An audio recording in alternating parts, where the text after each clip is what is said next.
Okay guys, heto na naman tayo. Nakapasok tayo sa market nung narinig natin yung buzzer. Kaya nag-buy tayo.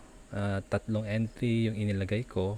First TP ay 10 pips, second TP ay 20 pips, and yung third run in profit yan. Hayaan ko lang siyang tatakbo yan.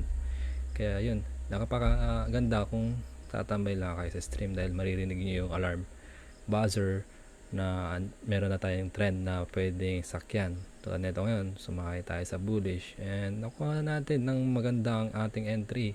Kung titignan nyo, di ba?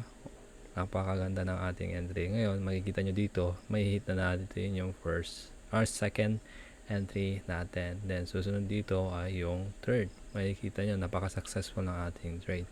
Kaya sa mga hindi pa nakatambay dyan sa stream, inaanyayahan ko na kayo. Dahil ito ay libre lang, wala kayong babayaran. Just stay and watch. Kaya good luck everyone.